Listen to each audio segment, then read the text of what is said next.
Hi, this is Robert Scheer with another edition of Scheer Intelligence, where the intelligence comes from my guests. In this case, somebody who really knows a lot about education in America or the lack of education in America, Jim Mamer, all way back when I first met him in Orange County, when it was a conservative county, California.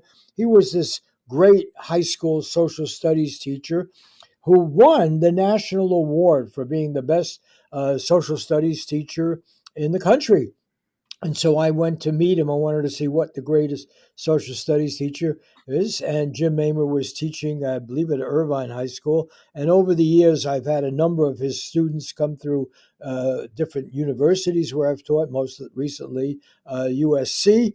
And they're splendid students. And now he writes for Scheer Post that I edit. And he wrote a wonderful piece about, well, he's written a whole number of them, but he wrote one on the Florida governor's lack of knowledge of history, Ron DeSantis. And what was interesting is the governor of Florida, although he's this Trumpian, or maybe alternative to Trump from the right wing, was educated at the best schools in America. What is it?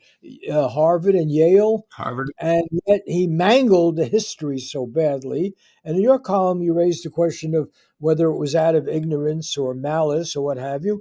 But really, tell us about the state of historical knowledge among young, well, any Americans. You've been at it for a long time.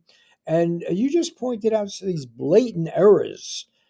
So let's go there. Do we Americans really know anything about our history, the world's history, and whose fault is it? Hi, Bob. Glad to be with you. Um, I think that DeSantis, for example, knows the history quite well. Pretty sure of that, and I do believe that there's a relatively organized attempt to create a new American Genesis, some kind of story that fits what they want it to fit. So when he says that no, and he says this exactly like this, he says no one thought of slavery being a problem until the American Declaration of Independence. When he says this, there's a reason he says it. And I think the reason it's very difficult for me to figure out what it is, and he's not going to talk about it. But the reason has to be something like, if the American Declaration of Independence or the Constitution was the beginning of an abolition movement, then we can credit that not with the people who were enslaved, but with the white men that wrote all these documents. Obviously, the anti-slavery movement, abolition movement, the revolts of the slaves were immediately after slavery began, and they were run by the enslaved people themselves. And way before the Declaration of Independence. Oh, way before the Declaration of Independence. I think I looked up the earliest one. I believe it was 15. I'm not reading this now, but 1566 or something, in a colony that's now become South Carolina. But that was at that time a Spanish settlement. But that was the first time I could find any kind of slave revolt. But everybody, I think, learns about a lot of them. The In the colonies, there was never any lack of slave revolts in the United States. Yeah, so the irony here is we're blaming a group that had many slave owners. You point out Jefferson had what, 150 slaves, human beings under slavery when he died, despite his enlightened writings on a lot of other subjects, but also even on slavery. He protested too much. He was for freeing the slaves, but he didn't free them. And what you're really talking about is a notion of American innocence, that somehow slavery was visited upon us and we sought to end it. And it's just not true. But I want to get to our sense of history because I teach in a university, and my students, and they're good students, know very little about anybody's history. And you were honored once as a great high school teacher, the best in the country. what do we know? What do our young people know about it? And then you taught, by the way, at UC University of California at Irvine for I think 10 years, training teachers. About So what is the state of historical education in a country that presumes to set the future of the world based on some claim on history? What do I know our students get next to nothing in the way of an education about basic history? I want to start with a quote from a guy that teaches at Stanford in the education department, I believe, but his name is Sam Weinberg. It's just really relevant to what you just asked. He suggests that, according to his studies, Americans have never been fully convinced of history's place in the curriculum. And I think that's pretty obvious to everybody. The lack of respect is the root of the problem of getting Americans to understand history. The obsession with STEM education. There's nothing wrong with science or engineering or technology, but I think that when people, well, what I've found looking, because I've thought about this a lot, uh, depending on the state you pick in the United States, the graduation from high school alone is either 74% in the 70s or up to 94% in some of the states. So, and you got 42% of the people that have college degrees. The fact is 60 to 70% don't study much history after high school. And what they study in high school is usually dependent upon a textbook, which I think Frances Fitzgerald said when she did an analysis of secondary textbooks. She said secondary textbooks in the United States are not like other histories. They tend to be what older people want younger people to think about their country. And that goes right back to what DeSantis is saying. There's a real effort to create a new birth of the United States. It's sort of innocent. It came into, if you look at what's studied in high schools, you find out that the Native American history just isn't dealt with. In the last history book I used, and you have to take one that the state approves of. The Native Americans were finished when the first chapter was called the first Americans, and that was a combination of every kind of Indian, every kind of Native American cultural group, just combined into one chapter. And then for the rest of the textbook, all it is these massacres that happen every once in a while. They're never connected to anything. So if you asked any students if they even know the name of a war that was declared by the United States against the Indians, you will find that they don't have any idea. They've never heard of one. Um, I usually, when I've done this in classes, both in colleges and in high schools, and I've done it hundreds of times, I ask them. I've stole this question from James Lowen's book, "Lies My Teachers Told Me." I ask them. The United States has fought in many wars. They all agree. I ask them to list the wars. I think in all those times, I've had perhaps two students, two people in the classroom that wrote down something like there were wars against the Indians. The rest of them will write down fairly nicely the Revolutionary War. They have World War I and World War II. They put down Vietnam. They would put down Iraq and Afghanistan today, but they would never know any. And I pretend to not know what I'm talking about. And I ask them, do you guys remember the name of I think it's the Florida State athletic teams? And eventually somebody will say, oh, yeah, the Seminoles. And I said, well, where do you think they got that name? They said, I don't know. I have no idea.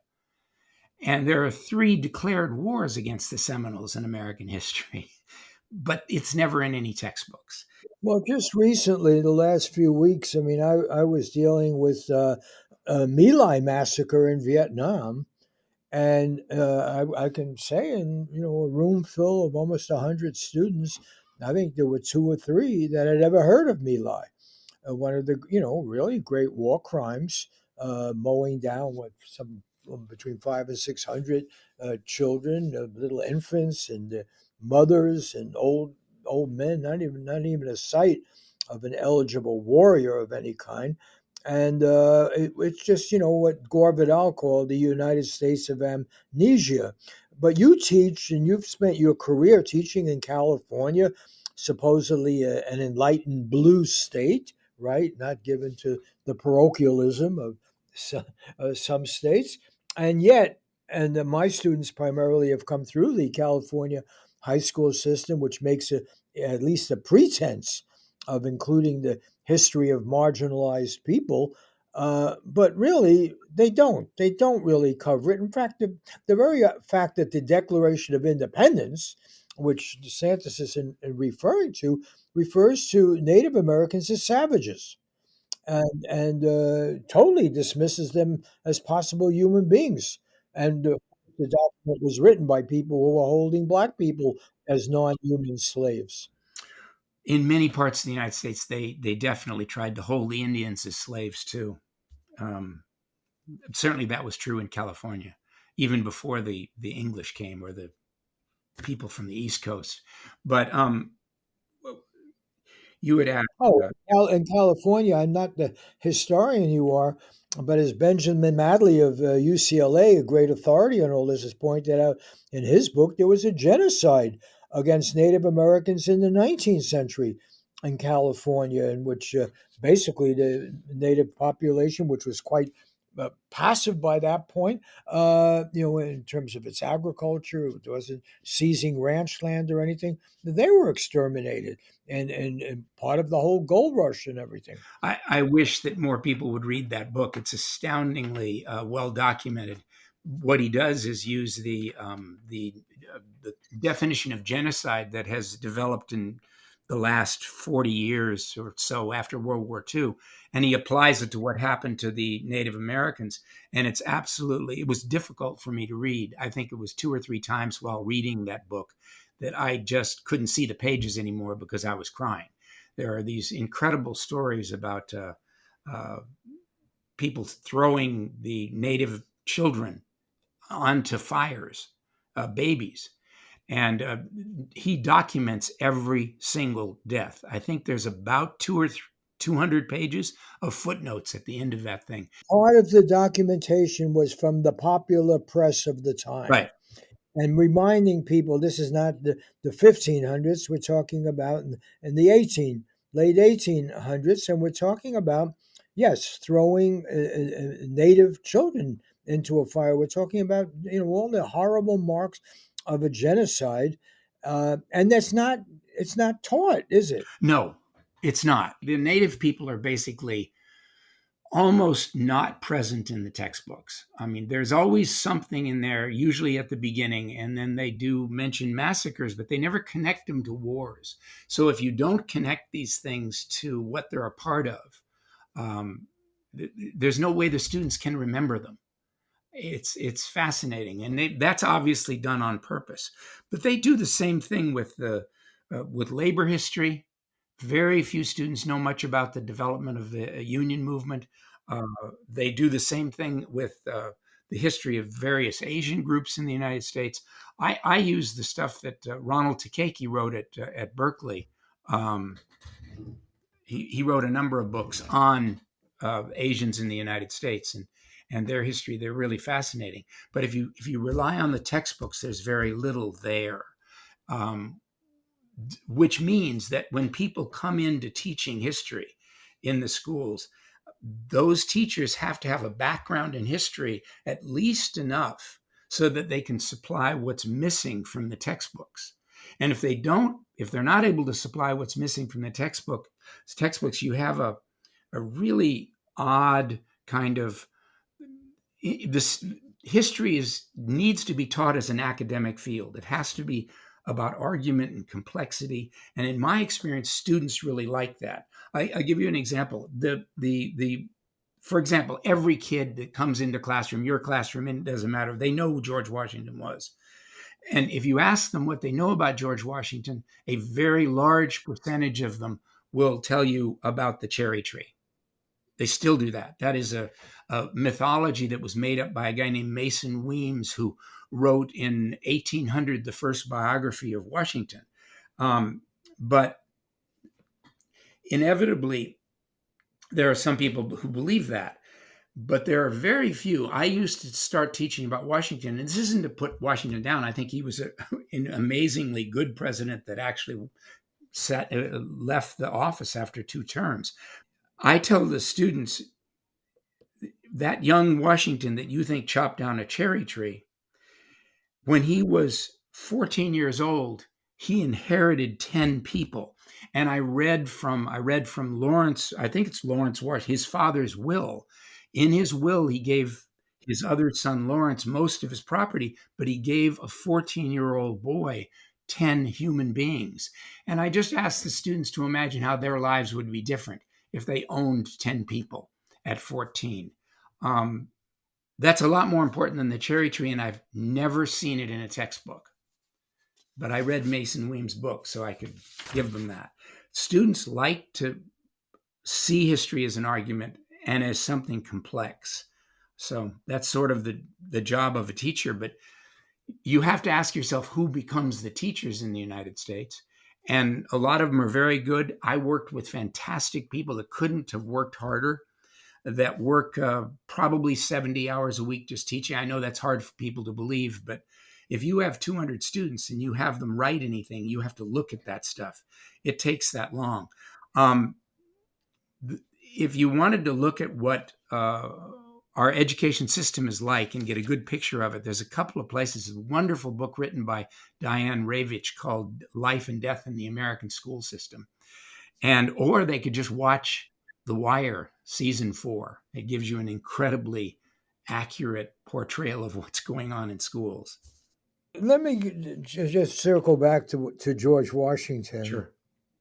And yes, the literally the whitewashing of our leaders is interesting, but also it goes even further than that. I mean, it's not an obscure document that Washington left to us in his farewell address. Not a radio. There wasn't radio address, but every bit as significant as Dwight Eisenhower, President Dwight Eisenhower's farewell address. Both of them warned about the same thing. They warned about the potential of a U.S. imperialism, something that is left out of all of our historical teaching, right? It's always a journey of innocence, whether it's westward expansion, whether it's the Philippines, whether it's Cuba, right up to the present, whatever we're doing in Europe now with Ukraine and so forth. It's always a journey of innocence. Sometimes we make mistakes, but those are aberrations and so forth. And yet, two of our by far better presidents, Dwight Eisenhower and George Washington, both former heroes, Right. heroic generals, warned us about the potential of U.S. imperialism. And I've always been amazed because every time I refer to it, I then rush to the books to make sure I got it right. But in his farewell address, which, as you point out, he had 2 terms, so he had a lot of time to think about it. Originally, he was only going to have 1 term. And he warned his countrymen. He said, yes, engage in trade and contact around the world, but do it by gentle means. And he said, beware the impostures of pretended patriotism. Now that's a pretty pithy quote. You could build a whole class about that. Beware the impostures of pretended patriotism. Well, much of our foreign policy appeal has been not to go fight in an imperialist war, but rather, some notion of pretended patriotism. We're under attack from Vietnam, or we're fighting for freedom in Vietnam. Well, now Vietnam is our favored trading partner because we are now turning once again against China. And so it's interesting. I've never run into any student or anyone who ever heard a reference to Washington's farewell address, where he warned us about foreign military intervention. Am I crazy in thinking this? I mean, do people bring it up? You're exactly right. You could look at any. I have looked, unfortunately, kind of. I've looked at least 400 different textbooks over 35 years of teaching, only because I used to choose the ones for the high school. So I'd go to these conventions and try to look at them and try to talk to the authors. And they're all basically similar to each other. They weigh a ton. They have a nice, pretty cover, but they never have inside them a couple of things. And certainly one of them is Washington's farewell. And another one is Eisenhower's speech warning about the military-industrial, originally congressional complex, which I like even better. But those are not in the books. If you look at what's in there about Martin Luther King, there is the early bus boycott, and then his "I Have a Dream" speech. They never read the ending of that speech, just the "I have a dream" part, and I've never seen a textbook with the speech Martin Luther King gave 1 year to the day before he was killed on August 4th, April 4th, 1967 at Riverside Church. April 4th, Yeah, 19, yes. I forgot. And I've never seen that in a textbook. Which he warned that my government is the major purveyor of violence in the world today. Martin Luther King saying, how can I preach nonviolence in the ghettos of America to young men that you're recruiting to engage in your government is the greatest purveyor of violence in the world today. It's been black that we have a false history. Let's face it. We talk about fake news, false news. We have false history. There's nothing sacred about our history keeping or teaching. I want to bring up a current example. How we regard the Chinese people. China is a nation. Forget about communism. And I have yet to find students who have ever been told about the Exclusion Act, the Chinese Exclusion Act, have ever been told that it wasn't until 1943 when China, this has got nothing to do with communism, when China was our ally in the war against Japan, saving American pilots and so forth on our side, building airfields and everything, that Chinese Americans did not have fundamental rights about even their marriages, about how they lived, where they go. This is modern history, 43. And now, we have this thing that somehow China has to prove itself to us, as if all of our history and the history of the West with China has not been one of division, of oppression, of exploitation. It's startling. And there's still no reference to that basic history. In a place like California, it was in 1943 where finally, a Chinese man could marry a non-Chinese woman, but even the first, it's just startling that there's no recognition of that history. That's why I wanted to talk to you. You've spent your life teaching this thing called history. And how could intelligent people, most of our people who are teachers, they're intelligent, they're well educated, how could they go along with getting it so wrong? Well, God, that's a very good question. Let me go back and just I want to add one thing on the history of Asian peoples in the United States. Ronald Takeki was a great writer, and since I've read 3 of his books, I was able to add that stuff into the class. In the last textbook I used teaching American history, I had to rewrite a lot of the chapters to get the students to understand what was being said. But there was mention at one point of it, I think it's 1882, that was the first Chinese Exclusion Act. And it says in that paragraph, the Chinese Exclusion Act is passed in 1882 and it would last for 10 years. And then if you look, 20 pages later, it says the Chinese Exclusion Act was expanded for another 10 years. They could have said that at the beginning. It was 1882 to 1943 because the Japanese were the enemy then, and the Chinese were our allies. And that's the only reason they got rid of it. I hate to think they would have it on today. I want to mention one other thing, which is related to what you said. When you're talking about early America, let's say from, 1820 to 1920, You in every book I've seen, and I've seen a lot of them, there is a mention that the United States had a foreign policy of isolationism, and that lasts until World War One. The United States never had a policy of isolationism.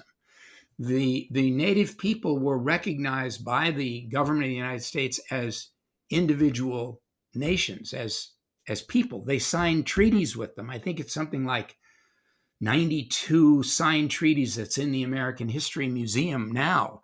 So they signed treaties with them. They're recognizing that they exist, that they're people. And then the United States declares war against them. So you never really had an isolationist period. You had a aggressive period of expansion, which meant you had to take the land away from people who owned it. And that's never been in a textbook. Every textbook I've seen and every student I've talked to has said, well, this is an isolationist nation, and that changed in World War One. I'm sure you've heard this too. But you can't teach that the United States was isolationist, because it never was isolationist. It had enough work to do in expanding from sea to shining sea. That's why in their textbooks, they all talk about manifest destiny, which is a big deal in every one of the textbooks. And oftentimes described as God has given this land to it never says the white people, but to the settlers. Time for a break, and we'll be back in a few minutes. We're back with Scheer Intelligence and our guest.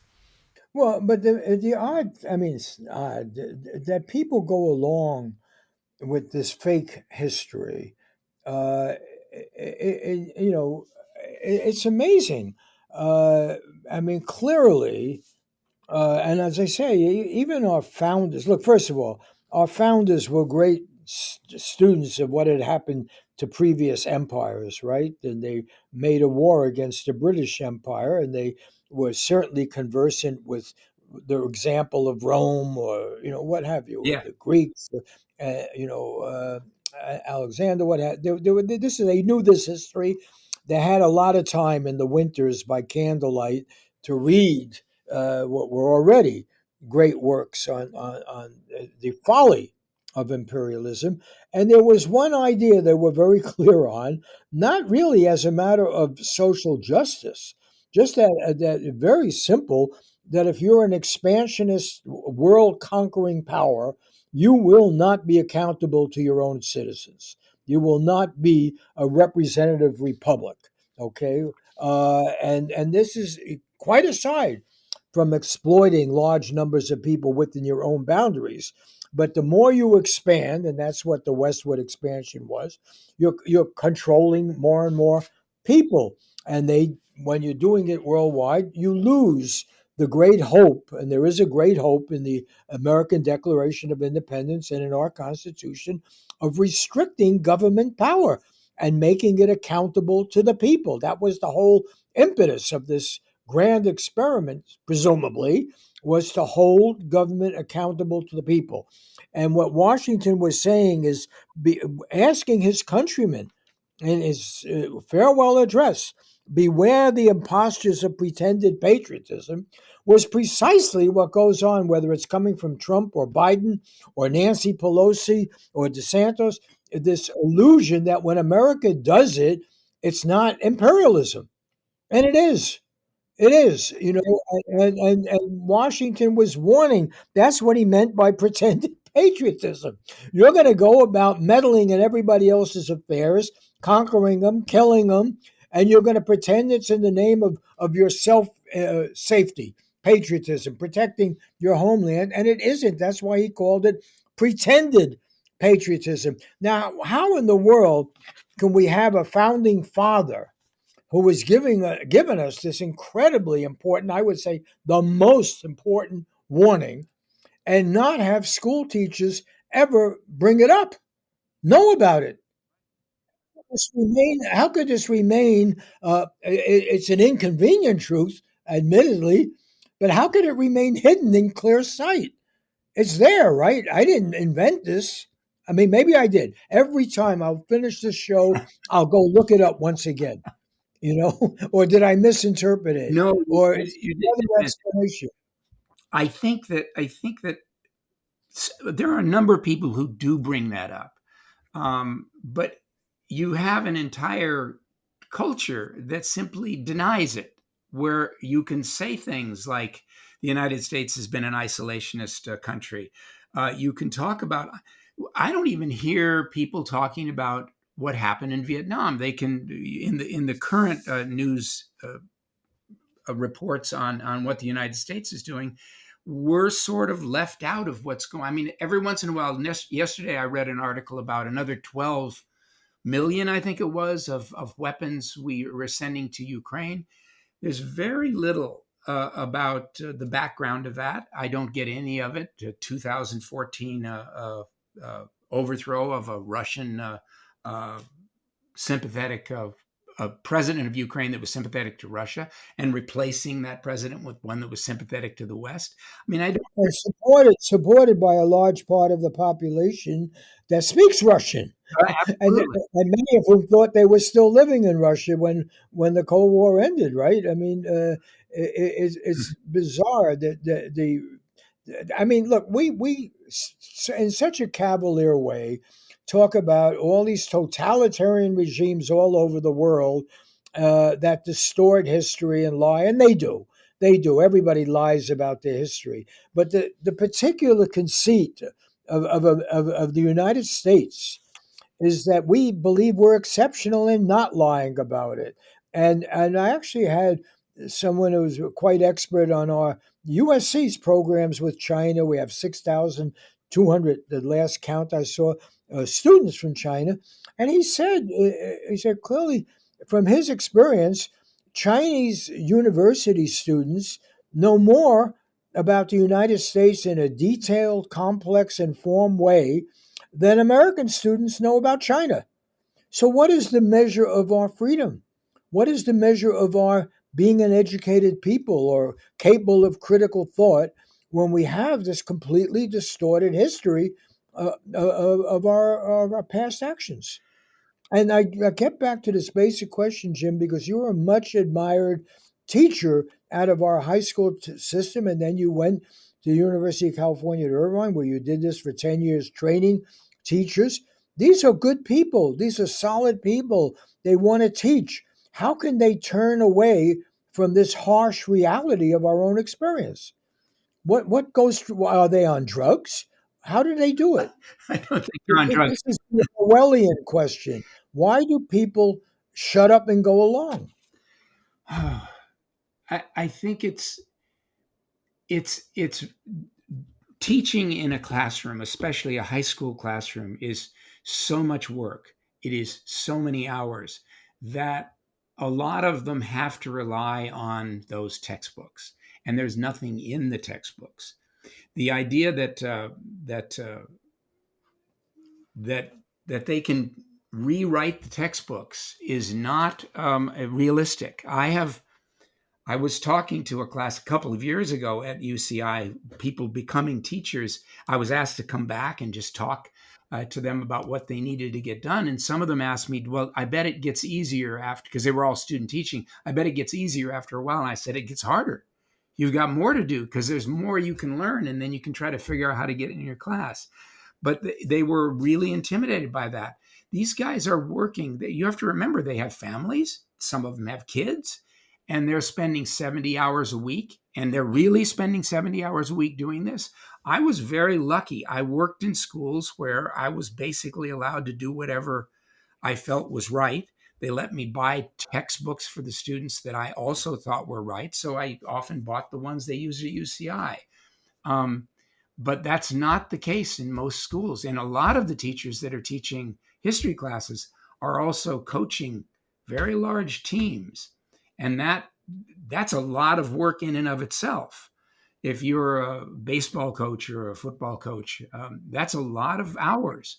And so what happens is they rely on the textbooks, and there's very little in the textbooks. The textbooks have to be approved by state governments, by departments of education, I guess. But you get a certain commonality. There's a lot of stories about the influence of California and particularly Texas, because I believe they do it at the state level. California can do it at a local level. And because of that, the textbook companies write these things so that they'll be accepted in Texas or even accepted in California. When you bring up things that are not in the textbook, it's often challenged. So you better have some idea of what you're talking about.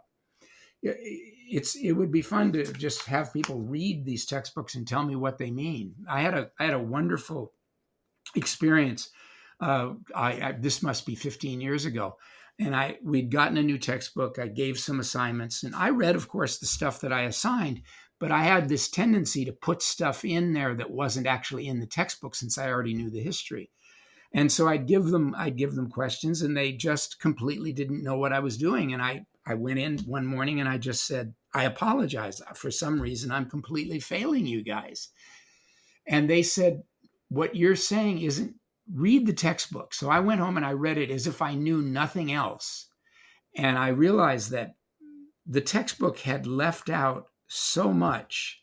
I think this was a section on the Atlantic Charter of all things, but it had left out so much that no student could get anything out of it. It was fascinating. And so you have to read these things. They're not, as Francis Fitzgerald said, they're not like other histories. They are what old people want young people to think about. We're going to conclude on this, but Francis Fitzgerald is an old friend and somebody I admire very much as a writer. And she wrote a book called Fire on the Lake, which was about the lies, really, that got us into the Vietnam War. And they're very similar to the lies that get into, not only get us into unnecessary wars and barbaric wars, but other countries. And it's the same old story. And it was a total denial, not her book, but her book corrected that horrible story that somehow we went into Vietnam in order to free or preserve the freedom of the South Vietnamese against the terrible communists in the North. And it was all accepted, that old version. And she came along and challenged it. And because the war was on, people could see through it. But now all of those lessons are forgotten.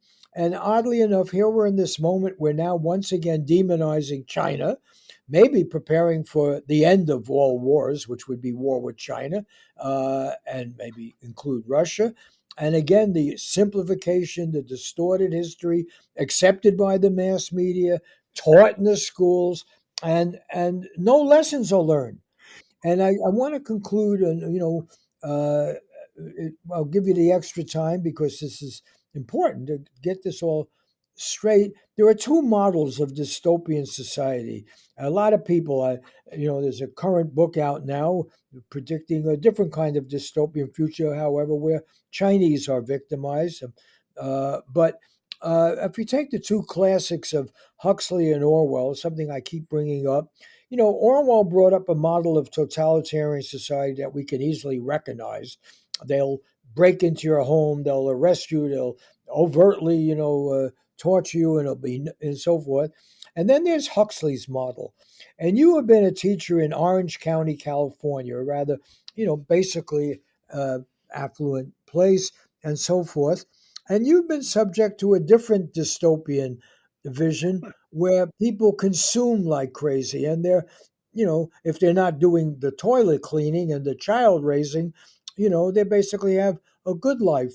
And what you actually do is distract them. And you were there trying to educate with unpleasant truths. How did it go?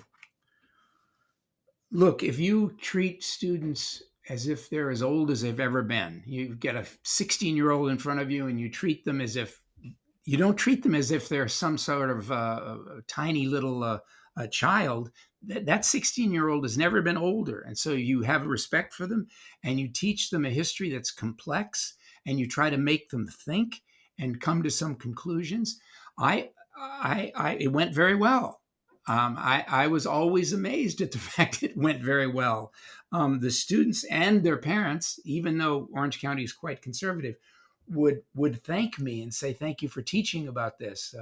We've been taught. One parent told me, one kid said that she had been recording my classes, and that the family had been listening to them on the in the car as they as they drove to school. Sort of scared the hell out of me, but it turned out that the parents loved it and they were very, very nice.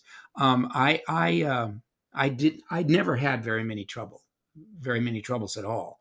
Um, I think if you are able to treat kids uh, with respect and you try to tell them things that aren't in the textbook, they become really fascinated by that. And they would always ask me, why isn't it in the textbook? And that's a really interesting discussion. It could be about something as boring as the Atlantic Charter, but in my experience, the students really liked it. Um, I had something I wanted to mention to you. Well, let me endorse what you're saying because I've been teaching on the college level now for well, good 25 years or so more. And I have received your students, quite a few of them. And one, I don't want to out her or anything, but Carolina Miranda is a major writer right now for the Los Angeles Times. I've had her speak to my students about the great journalism she and other people do. And it's a positive story. I mean, everyone will tell you. Anyone who's ever been a significant writer or thinker or contributed life will remind you of a high school teacher or even elementary school teacher who made the difference. I know in my case it was a guy named R.B. Speed at Christopher Columbus High School in the Bronx who taught physics. But and my hat's off to you. And I think that's why it matters what we teach. And what I'm concerned about, and this I'll let you have the last word, but I'm glad you're now taking up the craft of journalism and that I get the honor of printing your rewriting of history, really, both contemporary and the received history. And I do think we have to reclaim that territory. And, you're right. The right wing wants to claim it. I understand why, and I think we need new Howard Zinns, and I'm hoping that you will rise from the your retirement and now be that Howard Zinn. So on that note, that's enough of a tribute, and I'll have you back again, Jim Mamer. And I want to thank the folks at KCRW, Laura Kondojarian and Christopher Ho, for posting these shows, making them available on that important NPR station in Santa Monica, California. Joshua Scheer, our executive producer, Natasha Kimi Zapata, who edits these programs. And I want to thank the JKW Foundation, the memory of a very important independent writer, Gene Stein, for helping fund these shows. See you next week with another edition of Scheer Intelligence.